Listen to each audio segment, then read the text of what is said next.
We're moving on to accelerating an electric future. The auto industry players are all accelerating the speed of automotive technology innovation as they develop new concepts of electric, connected, autonomous, and shared mobility. How are we keeping pace with changing rules of mobility around the world? Engaging in a dialogue on the topic are Manu Saale, Managing Director and CEO of Mercedes-Benz Research and Development India, and Aishwarya Raman, who is the Director and Head of Research Ola Mobility Institute. With almost 3 decades of experience in automobile innovation and engineering, Manu Saale leads the largest research and development setup for Mercedes-Benz Group outside of Germany. He has served across various leadership positions and played an instrumental role in achieving organizational transformation by leading an extensive team of 10,000 plus talented engineers who play a key role in accelerating the future of smart and sustainable mobility and delivering world-class solutions across global projects. Manu is a keen follower of the latest global technology trends. He also closely collaborates with the ER&D Council of NASSCOM to enable India's emergence as a leading digital engineering solutions destination. Aishwarya Raman is the Director and Head of Research at the Ola Mobility Institute, a new age policy research and social innovation think tank, developing knowledge frameworks at the intersection of mobility innovation and public good. Aishwarya has over a decade of professional experience in the mobility domain and is co-founder and former CEO of Auto Raja, one of India's earliest and largest book and auto service. She also created India's earliest all-women auto rickshaw fleet, Auto Rani. Today at OMI, Aishwarya conducts research in areas such as sustainable urban mobility, electric mobility and energy, gender accessibility and inclusion, future of work and the platform economy, artificial intelligence, and much more. So, speed away, Aishwarya and Manu.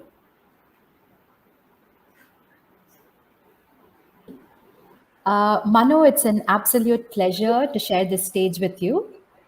I'm excited about the dialogue we are going to have on the future of mobility in India. Undoubtedly, thank you. Great to meet with you, Manu, here. Undoubtedly, the India narrative on EVs is different from that of the advanced economies. While personal electric vehicles are the way to go in the West, India's EV journey is spearheaded by smaller vehicles like 2- and 3-wheelers, as well as shared mobility like delivery vehicles, auto rickshaws, taxis, and buses.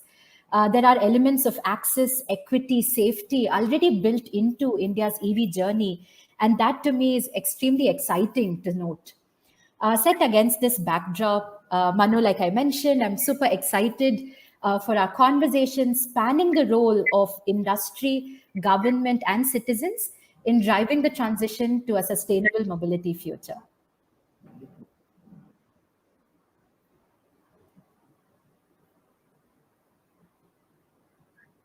So, Manu, yes, I hope I was audible through the... Yeah, some kind of a lag in the audio we're battling, but hopefully it's back again now. So I heard most of it, but anyway, we know each other. So thanks a lot. Thanks for Knowledge Factory for bringing us together today. And great, you know what? I'm as excited of being at Knowledge Factory for talking to you as being introduced by Rini ma'am there, because, you know, we've grown up in the 80s. It was a pleasure to get online with her. That was cool. Absolutely, Manu. Absolutely. Thank you so much, Knowledge Factory and Rini, for this wonderful introduction as well. Super. So let's get started. I hope you can hear me. Just give me a thumbs up if you can hear me well. There's some kind of a network lag. I hope you're not facing it. Super, great. Very nice. So let's get started. Indeed, you know, as the short introduction came, not just an electric future, but the word accelerating that's putting so much of pressure on the society, on everything that we're doing here at the industry with innovation, that our speakers are probably, you know, very, very excited and inquisitive to hear and understand about. We have a perspective from the car industry, from the luxury mobility space that we are working on. And I've been reading about the perspective about India, about two-wheelers in India, all of that. Can't agree more, underline, bold, italic on that word, accelerate, which is actually causing so much of pressure on the system, on the engineering and the technology system behind. What we're also observing, Aishwarya, and I'll start my first question to you, part of this conversation. What we're also observing around the world for us and for the car industry in general, mobility industry in general, while the investment is super heavy in all parts of the world on electrification, we've also seen a role that policymakers and regulators, government in general has to play to simply push electric mobility for, kind of curtailing tailpipe emissions and probably handling that somewhere else, if we may. Hopefully everything else gets greener too in the quest of CO2 neutrality. Tell us a little bit from your work, how can we accelerate this with the background of policy making, especially in India? You've been doing a lot of work on that. Absolutely, Manu. Thank you. And we should start talking about policy first when we look at ways to accelerate this transition to an electric mobility future. So when we talk about policy, we are seeing policymakers in India set an ideal stage for the country to become a global hotspot, to become a global powerhouse on electric mobility, if I may call it that. Over the past few years, the national government has created tremendous momentum through several policies that encourage the adoption of electric mobility. The faster adoption and manufacture of electric vehicles, FAME scheme as it is popularly known, provides subsidies for purchasing electric vehicles and creating robust public charging networks. These subsidies are enabling EVs to achieve cost parity with fossil fuel vehicles, with petrol and diesel vehicles, driving the necessary change towards sustainability. Next come production-linked incentive schemes, PLI schemes, to promote large-scale manufacturing of EVs and, most importantly, advanced chemistry cells. Just yesterday, the government approved 4 businesses under the PLI scheme for cells and battery storage, expected to achieve a manufacturing capacity of 50 gigawatt hour. Today, 90% of our global capacity in terms of cell manufacturing and battery storage is resting in China. Therefore, the Indian government's bold step to reduce our import dependence and make India energy secure is extremely commendable. Overall, at the central government level, the PLI scheme for automobile and auto components, comprising a budgetary outlay of 26,000 crores, PLI scheme for advanced cell chemistry at 18,000 crores, and FAME scheme at 10,000 crores are helping India leapfrog to an environmentally cleaner, sustainable, advanced, and more efficient EV-based mobility system. Accelerating India's EV adoption are the state-level EV policies as well. I hope through our conversation today, we have some time to touch upon the role of state governments too. There are as many as 21 states and union territories and counting, which have a draft of final EV policy offering purchase incentives, fiscal and non-fiscal support for charging operators, fleet operators, individual users, manufacturers, so on and so forth. And I strongly see how policy is truly charged and helping India become that global EV hotspot that it aspires to be.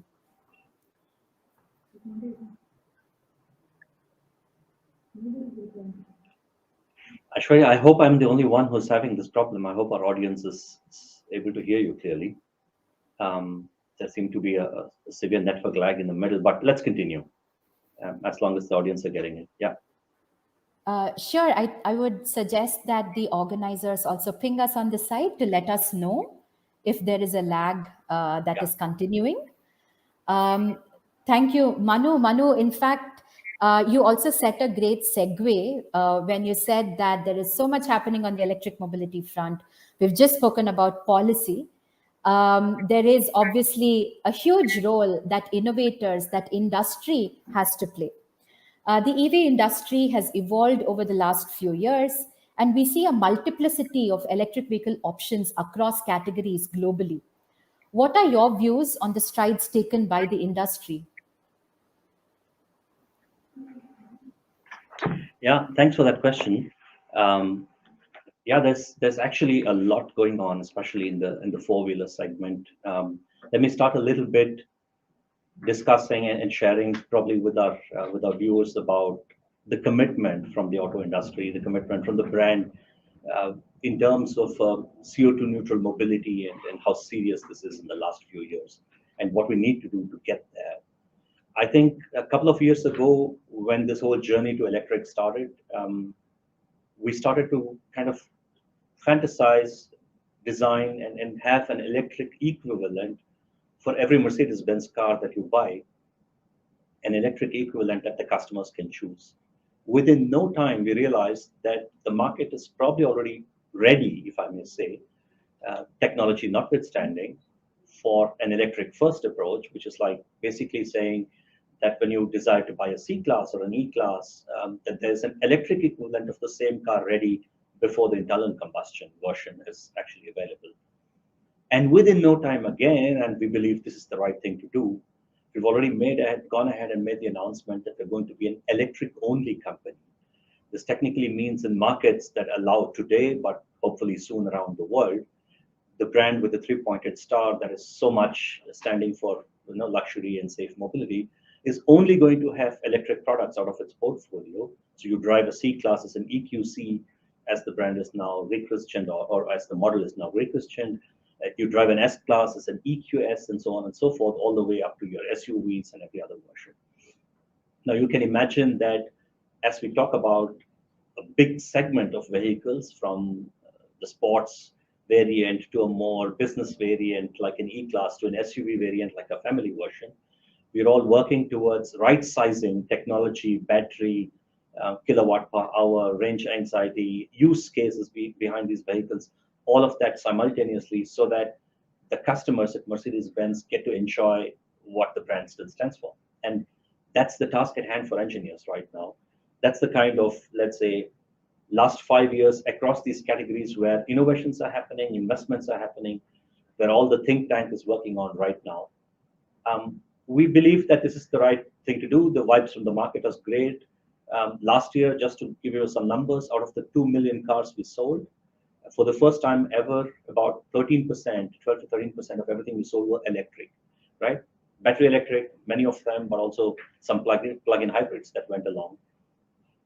And that's risen like doubled in 1 year. So imagine luxury car users have chosen to double their choice on going. And this kind of gives us a thumbs up on the strategy that we want to go electric only going ahead in the future. I think that's a big commitment, one towards CO2 neutrality, but also from the set of engineers that still are yet to, and as you know it from your segment too, to conquer every challenge out there with electric mobility. We're still discussing innovation on batteries, on motors, you know, as well as I do in your own segment, that everything is discussion. You never know what comes around the corner next as the best next technology out there to put 2 wheels or 3 wheels or 4 wheels on the road.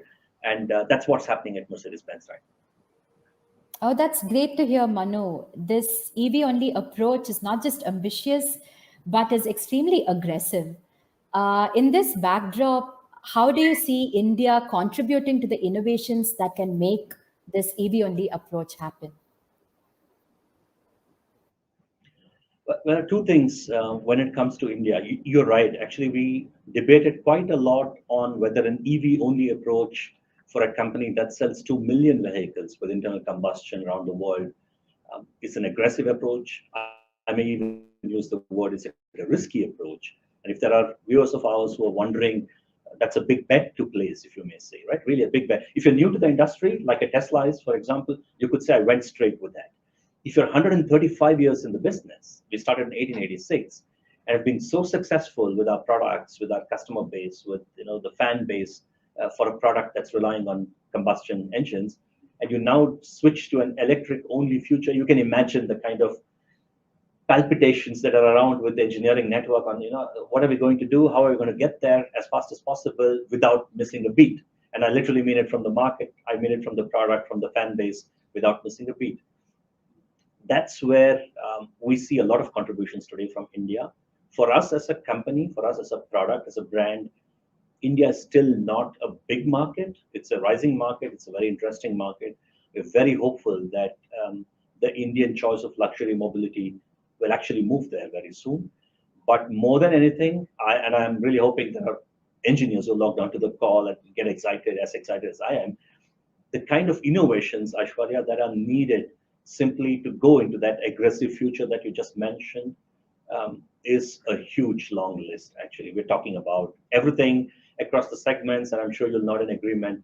Batteries is so much an open space there. There's research and innovation going on the way we develop batteries, on the way we charge them, on the way the electronic control units kind of designed behind them behave. There's like work going on motors still. There's simply work going on efficiency because, we'll come to that at some point in the conversation, but between a two-wheeler and a four-wheeler, and when you have a possibility of a longer range, longer distance to be covered with a four-wheeler, you automatically come in with this topic of range anxiety really badly. And it's the task of the OEM to address it, to address the customer's concerns on range anxiety. And you and I know that that's best sorted when engineers look at this entire energy chain, if you may call, in the car, starting from the way a battery behaves, the battery chemistry behaves, to the way different sets of drivers and end users use this eventually in the car. So the new term actually within the company is that efficiency is the new currency, if I may call it, right? So battery efficiency is really the new currency. The one who gets it right gets to have customers who don't have anxiety anymore about driving electric with large ranges too. So I'd love to take it 500 kilometers out of here, if only I wish. And then I have to add the next big thing in that system, charging infrastructure, charging innovation. So to your question, where is India helping? I think India is a market for us. It's not yet evolved as much as a two-wheeler market for you has. So the choice is still to develop a car for the market. On the other hand, we're very excited for the engineering team in India that's trying to solve battery issues, motor-related issues, efficiency-related issues, charging network-related issues around the country for ourselves and try to put, let's say, engineering pen and paper together to solve some of these big problems that the mobility industry had already conquered with internal combustion. You could just go and tank, right, somewhere. And you can't do that in 5 minutes at a charging station anymore for a bigger battery. So that's where a lot of work is going on. Couple of more minutes to steal on one particular car that we came up with a large contribution from India at the CES in Las Vegas. Was demoed what we call as the EQXX. It's a kind of a concept car. Aishwarya, very exciting. Single charge, 1,000 kilometers range, right? 100 solar cells on the roof, neuromorphic computing, bionic mesh design, like the kind of stuff that went into it. And I even think it's not a show car. It's even, kind of getting soon production ready in some ways. And this is what we need. We need engineers out of India solving some of these big problems. Let me kind of take a pause there because I can go on and on at the list of to-do innovations that we have on our table right now.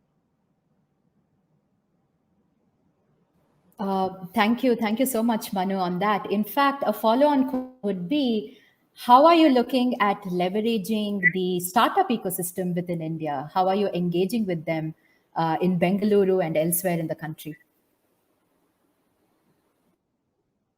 Hey, so innovation automatically brings that word, right, to all our minds. When you say innovation, you think about your teams internally for sure, but you instantly think about the startup ecosystem around us, if it's you, if it's for us.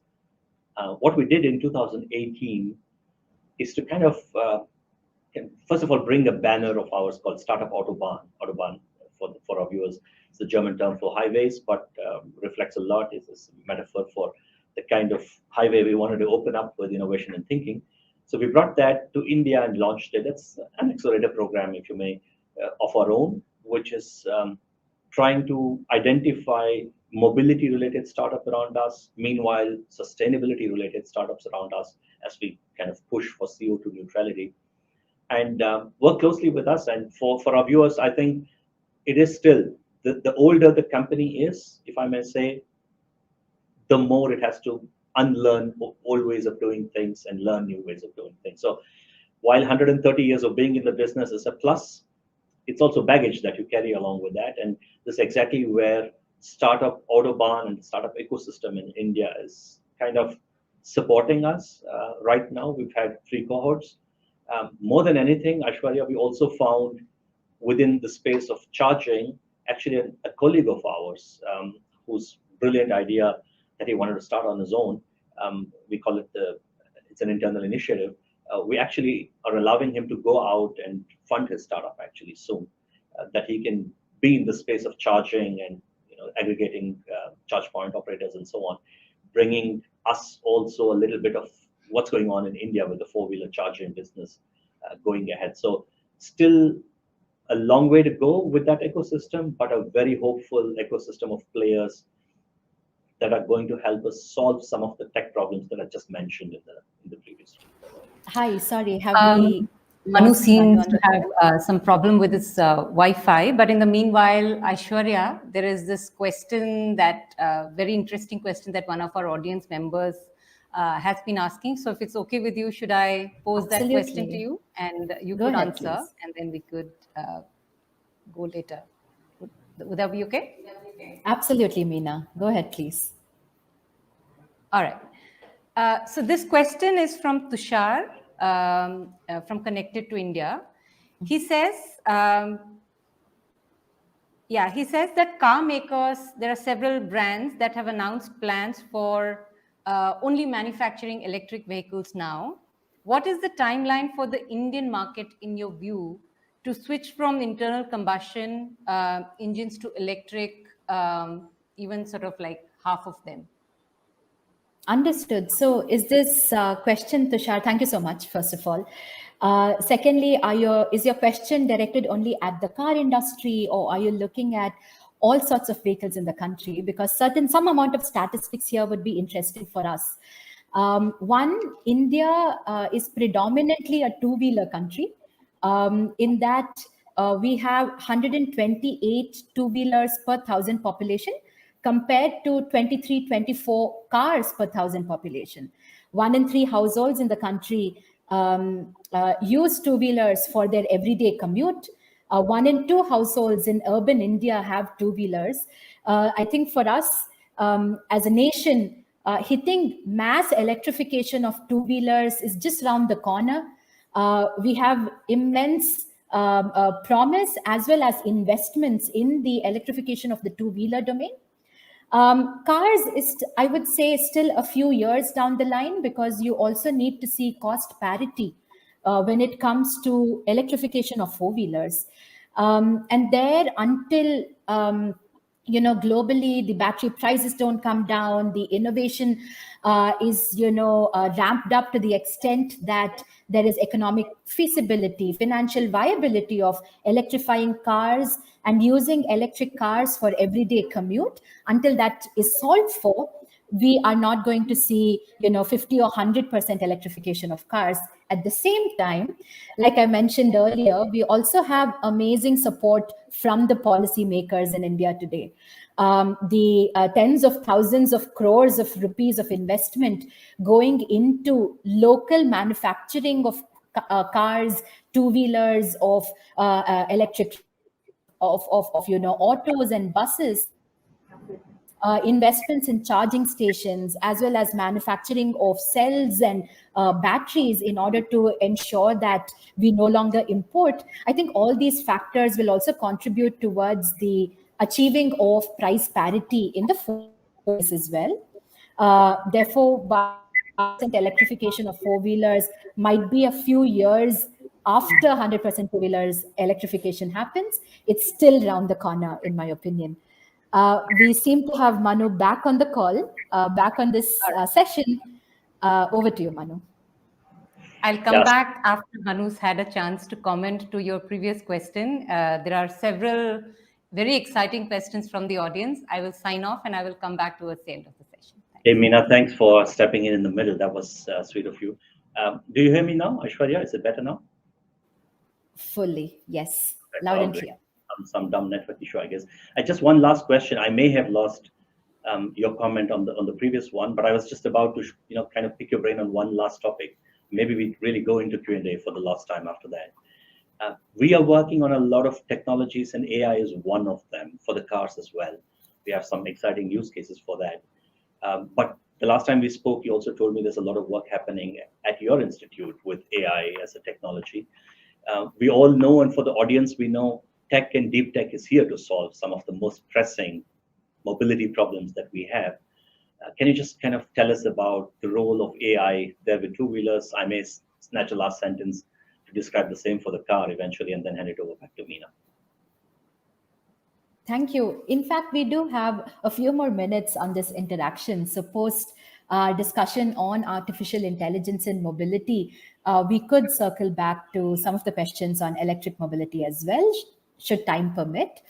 On artificial intelligence and mobility, there is, of course, sort of knee-jerk reaction at times, because when you think about AI in mobility, you're immediately thinking of autonomous mobility for the, on the roads, in terms of driverless cars, driverless buses, if you may, trucks, so on and so forth. And the question then arises: are we ready? Is India in the right state? Is the infrastructure going to permit the proliferation of artificial intelligence in mobility, so on and so forth? And that's where I'd like to disagree with the critics, because I strongly believe that artificial intelligence powered mobility or autonomous mobility can be and is well suited for the masses. In the wake of the pandemic, we've seen AI-powered drones delivering vaccines to the remotest parts of India. On the road transport front, we are also seeing artificial intelligence being used to improve road safety and ride safety.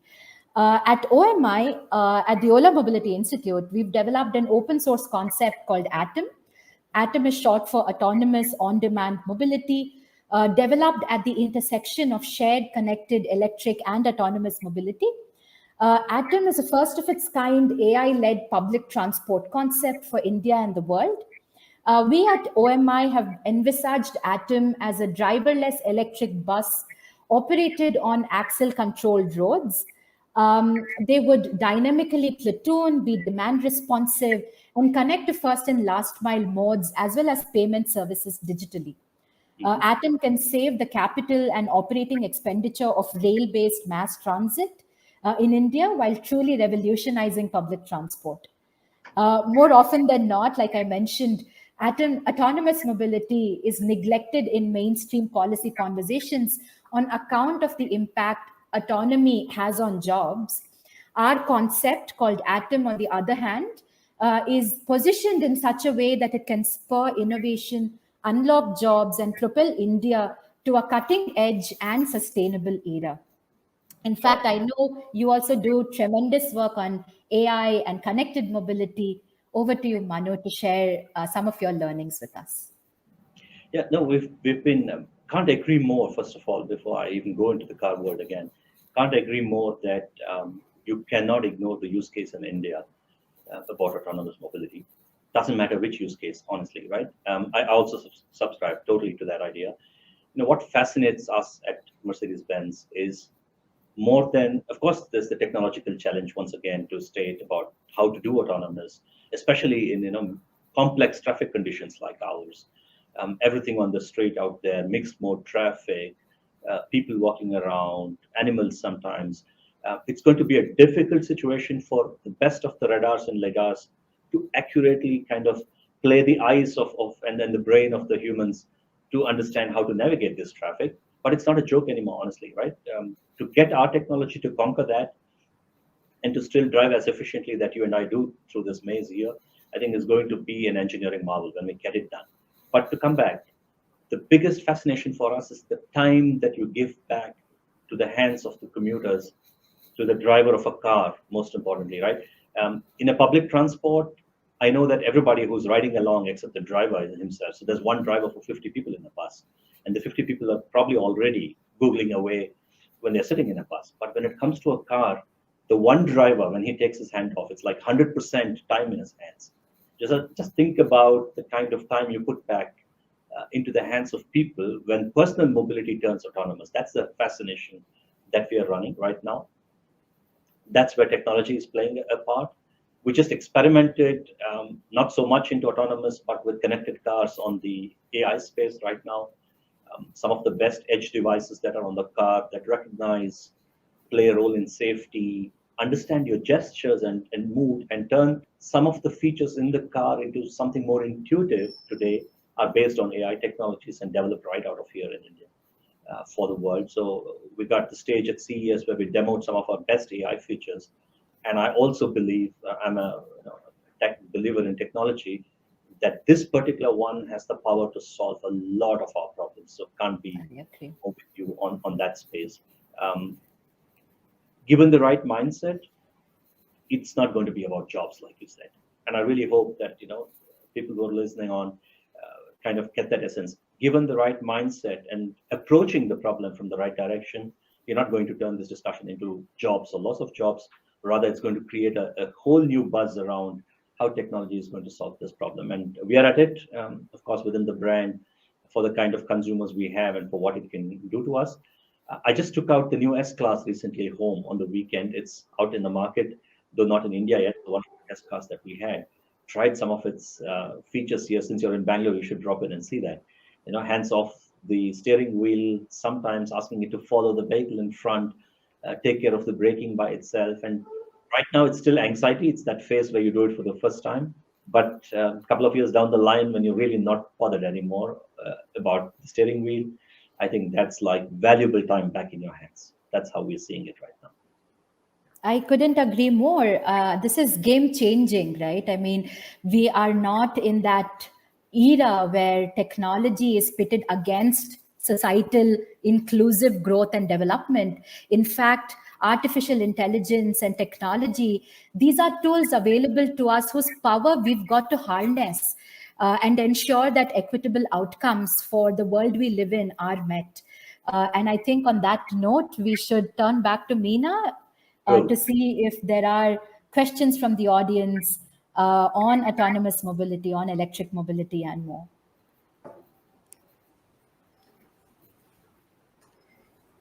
Yes. Thanks for bringing me in. In fact, I've been having a tough time sorting out the comments and questions in the back end because such a riveting, interesting conversation, and more importantly, impacts everyone today, right? And everyone is looking forward to sort of seeing what's sort of new. So I'll take a couple of questions. This is from Hussain Udaipurwala of SCORE. He says automakers across board are pivoting towards electric vehicles, but how do these auto brands plan to tackle resistance by customers due to reliability and convenience issues? In fact, I would like both of you to answer it. I'm sure both of you would have different lenses to respond to this question. You want to go first, Aishwarya? I'm going to look at this as yet another consumer. In fact, going to wear my public policy research hat here and respond to it quickly. I believe that the 21st century consumer in India is highly conscious of the devastations that climate change can cause. Is very is already reeling under the pressures of pollution and congestion that internal combustion engine vehicles and rapid urbanization and unfettered motorization have already caused to Indian cities, making them unlivable, making them uninhabitable. And therefore, I would in fact argue in favor of the consumer today and say that they are the ones that are demanding more sustainable and equitable and inclusive solutions be offered to them. That would be my limited remark as a researcher. Back to Manu to perhaps answer the question more head on as a manufacturer. Yes. I'll pick up the thread from where you left. We also have believed that there's a need to start a dialogue in the society on sustainability for those of them who haven't really kind of thought about it deeply. I think this whole ESG conferences that happen around us, the sustainability dialogues that some of us are running across the world, bringing society's interest and intervention, not just regulators and policymakers and think tank like you, but literally every consumer out there to make what we call, Meena, Aishwarya, as wiser choices when it comes to owning mobility, right? Two-wheeler, four-wheeler, doesn't matter, just to make the right and wiser choices. When I say wiser, not against, I'm still, having at least one petrol variant somewhere at home. That's not what I'm saying. I'm saying wiser for the planet in some way, right? Our responsibility towards the planet. From that perspective, I'll pick on from where Aishwarya left and say education absolutely a must so that we help people make the right choices in some ways. Second, I think is more that I have to wear my tech cap. We believe we are also watching this product as it evolves from a consumer's lens, right? And I'm talking now cars, right? I drive from here to my hometown, which is about 350 kilometers west of here. May stop, depending on the car I drive, may stop once for tanking or may not stop at all. If I do, it's a 5-minute tank.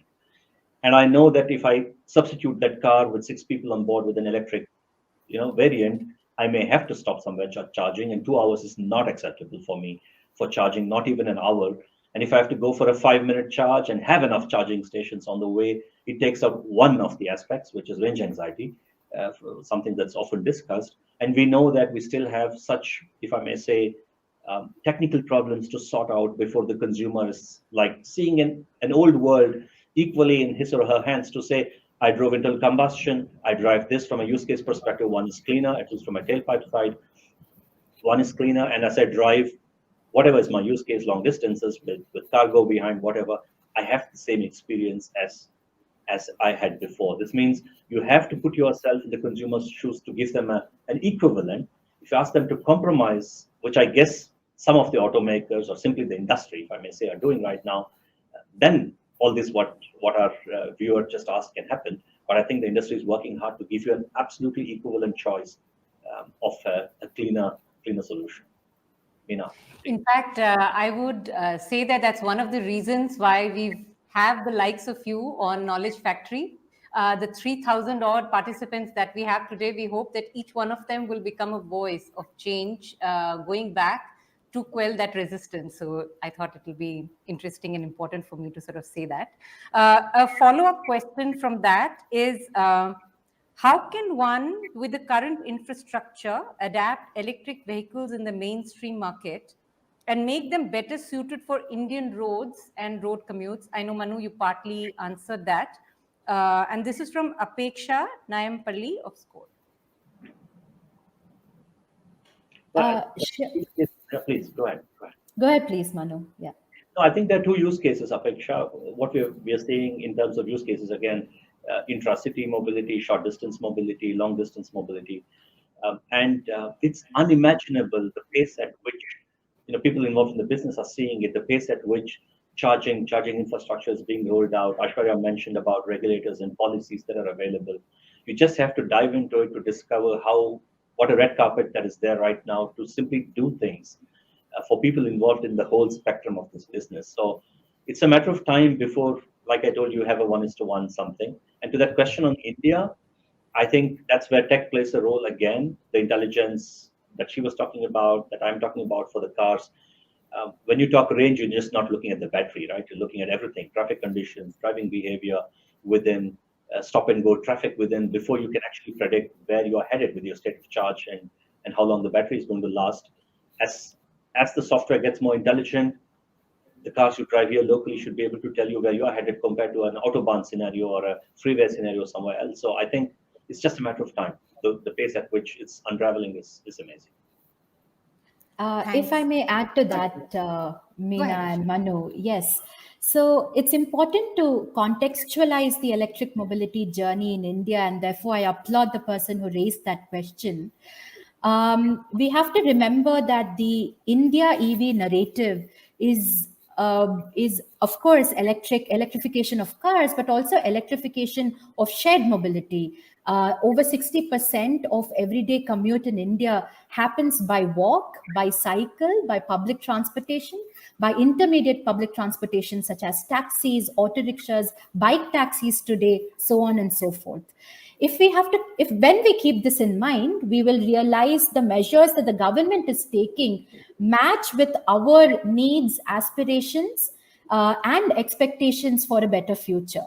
So a lot of your electrification efforts from the public sector are all diverted, are all focused on, electrifying public transportation, electrifying IPT, electrifying hyperlocal delivery today, so that the food that we get home, the groceries that we get home, can also come in zero emission vehicles to our doorstep. So just like to add that, this India narrative of its electrification journey is also something that is extremely exciting, and we are seeing immensely correct steps in the right direction. Thanks, Aishwarya. Maybe you can actually take this follow-up question as well, which I think is also equally relevant. This is from Rohini Dubey. She says, have we woken up late as dozens of startup leading electric car charging market to focus on extensive network through states, etc., have registered a dramatic rise in temperature to the horror of, the idea of, electric being sustainable. But she's raising a different question where she's saying that, is the electric car charging market actually going to impact climate change even more? So I'll respond to it quickly and turn back to Manu perhaps. We have to recognize and acknowledge very loudly and clearly that EVs are indeed clean. This is not just the tailpipe direct emissions that we're talking about. In terms of them, of course, battery operated electric vehicles are 100% clean. When we look at the indirect emissions too, we have to remember that electric vehicles are more energy efficient, at least 3 times more energy efficient than the internal combustion engine counterparts. We have to also recognize that there are ample opportunities wherein renewable energy can be directly integrated at source at the point of charging. So you have charging stations that have solar panels, for instance, to ensure that there is green power, there is green energy that is powering the electric vehicle, powering the zero emission mobility solution that you have at hand.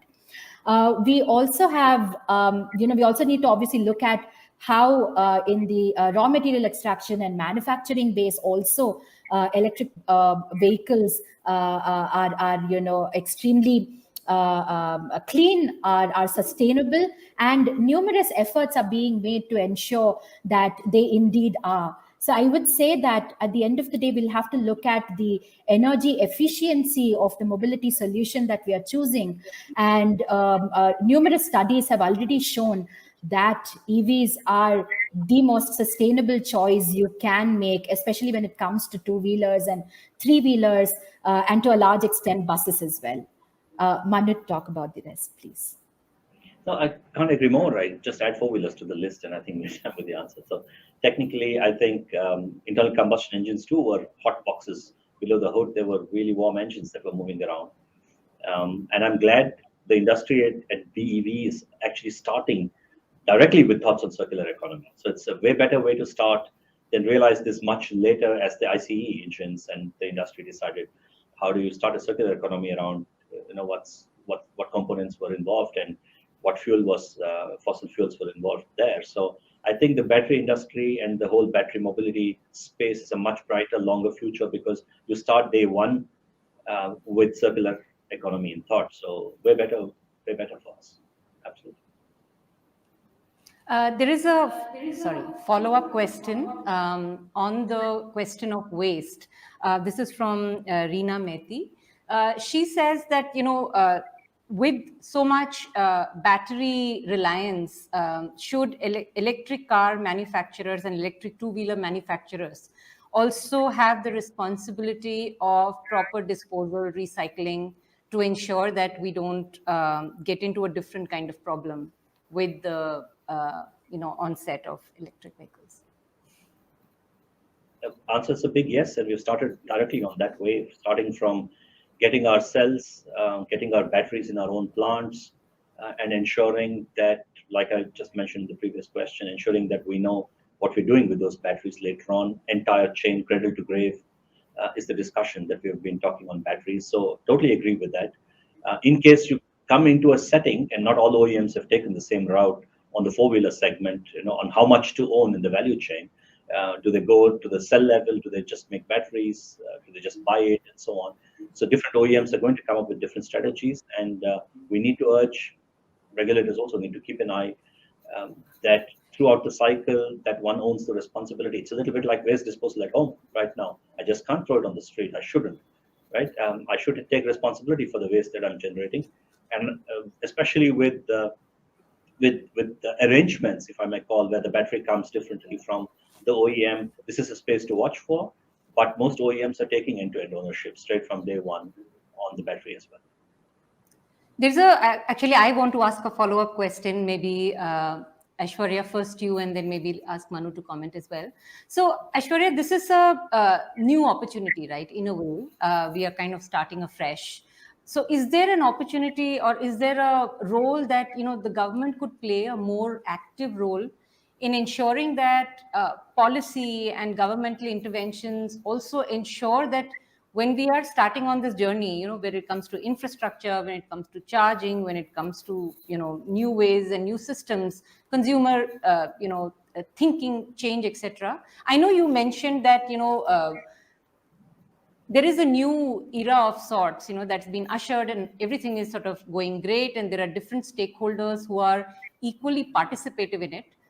But in your view, because you also see the industry sort of a little more holistically as part of your think tank, would you say that it's first question is it sort of keeping pace? One. Second question is, what can different stakeholders like you and Manu and us, who are sort of very active participants in this whole, not just the dialogue process, but also the consumer process, can play in ensuring that we don't sort of get into a new trouble in sorting out an old one? Absolutely. In fact, my answer to the first question is a resounding yes, because, this year's budget has proven that there is a lot of focus on electric mobility. The numerous announcements by the central and state governments at numerous fora have also shown us that they're consistent. There is policy consistency, and we've constantly, even on the question, even on the end-of-life management of electric vehicles and batteries too, the government's taken the first step. We're talking about, battery disposals. We're talking about using batteries for second life applications such as storage, using the batteries of used in automotive context for sending the energy back to the grid, for grid balancing solutions, so on and so forth. So I would argue that the government's creating a truly enabling environment for the growth and success of electric mobility, and it's been fairly consistent over the last few years as well with its commitment towards electrification. We do need, I think, more to happen. Like you said, there's so much that each of the stakeholders in the ecosystem to do. Let's start from the consumer groups. Can you hold your cities accountable? Can you ask that at the city level you have targets, for example, for fleet electrification? Can you, can therefore then the think tanks and other non-profit organizations work with both the industry as well as the government to ensure that in order to meet the targets, the necessary fiscal and non-fiscal solutions are offered? So we're not just talking about purchase incentives, but ensuring that there is a robust charging network in the city. I think that's where a lot of non-governmental pressure on the government as well as the industry would be invaluable. Likewise, I think for the industry, fiscal viability to financial viability of this electric mobility transition is equally an important point to note, as it is to become more sustainable, to become a conscious, citizen of this planet. So I think for the industry to a lot of the enabling factors that the government can create would play an important role in catalyzing their 100% transition to electric mobility. So I think the government's taken the right step. Many of the actors in the ecosystem have also taken the first step in the right direction. These only need to constantly be, be brought together in, unique and uniform platforms, integrated platforms, and concerted efforts have to continue. Thank you. I think I have a lot more questions, but I think like both of you have amply said, with great power comes great responsibility. And we will all take that lesson from this session, and I'll hand it over to Rini, requesting the audience to keep the questions and comments coming. We will try and answer it as we go along. Thank you so much, Aishwarya and Manu. We're so glad that you're there as drivers of change in this environment of electric vehicles and mobility.